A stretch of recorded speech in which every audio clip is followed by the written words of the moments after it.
এখন কথা হলো, আমরা কোরআনে কথা শুনি, হাদিসে কথা শুনি, কিন্তু অনেকেরই মনে থাকে না এটা আল্লাহর দান। যতই হাদিস পড়েন, যতই কোরআন পড়েন, মুখস্থ নাতে মনে না থাকে, তার একটা বিপজ্জনক কথা। তাই এক সময়ের ভিতরে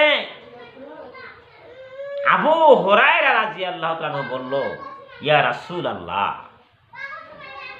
সাল্লাল্লাহু আলাইহি সাল্লাম, সোনার নবী গো, এত হাদিস আপনি বলেন, সুন্দর সুন্দর কথা আপনি বলেন, আমি আপনার সঙ্গেই থাকি, সঙ্গে সঙ্গে সাকি আর মুখস্থ করি, দেখি আমি কি কর, এত সুন্দর কথা গো নবী, কিন্তু যখন আপনার সম্মুখে থাকি, আপনি কথা বলি, আমার মুখস্থ হয়ে যায় হাদিসগুলি, আবার অল্প সময় পরে আমি ভুলিয়ে যাই, মানে মনে থাকে না। তখন রাসূল বললেন, হে আবু হুরায়রা রাদিয়াল্লাহু তাআলা আনহু, তুমি কি করো, তোমার যে একটা চাদর আছে, সেই চাদরটা তুমি মেলে ধরো, চাদর এভাবে ধরো। আবু হুরায়রা রাদিয়াল্লাহু তাআলা আনহু বলেন, আমি সঙ্গে সঙ্গে রাসূলের কথা মতো সে চাদরখানা মেলে ধরলাম। বিশ্বনবীর কি একটা কি করলো, অঞ্জলি করে ঢালিলেন, অঞ্জলি করে ঢালিলেন, কি একটা বস্তু নবী সেই চাদরের মধ্যে দিল।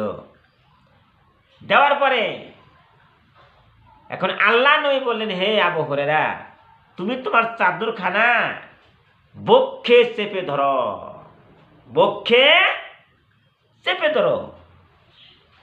আবু হুরায়রা বলল, ইয়া রাসূলুল্লাহ সাল্লাল্লাহু আলাইহি সাল্লাম, আপনার কথা শুনলাম। সঙ্গে সঙ্গে আবু হুরায়রা রাদিয়াল্লাহু তাআলা আনহু চাদরখানা বক্ষে চেপে ধরল। আবু হুরায়রা বলল, ইয়া রাসূলুল্লাহ, সোনার নবী গো, যিনি আপনি কথা বলছেন, কি যেন আপনি বলিয়া দিলেন চাদরের ভিতরে, চাদরখানা আমি বকের মধ্যে আরে চেপে ধরলাম। তারপরে থেকে যত হাদিস আমি শুনেছি আপনার মুখে থেকে, সমস্ত হাদিস আমার মুখস্থ হয়ে গেছে, সুবহানাল্লাহ, আমি আর জীবনে কোনোদিন ভুলতে পারি না। আমার বন্ধুরে, আমার মায়েরা, নবীর ফু আমাদের ফু, যে নবী জীবনে কোন একটা মিথ্যা কথা বলে নাই, যে নবী কোন একটা রমজান মাসে রোজা কামাই দেয় নাই, যে নবী কোনোদিন নামাজ পরিত্যাগ করে না, যে নবী তায়েফ শহরে পাথরে ঢেল খাইল, তাও মানুষকে ভুলিয়ে গেলেন না, সেই নবী যদি একটা ফু দিত আর আর সঙ্গে সঙ্গে আল্লাহ কবুল করে নিত, সেই নবী যদি একটা দোয়া করতো আল্লাহর কাছে, সঙ্গে সঙ্গে আল্লাহ কবুল করে নিত। কিন্তু আমাদের দোয়া কেন আল্লাহ কবুল করে না?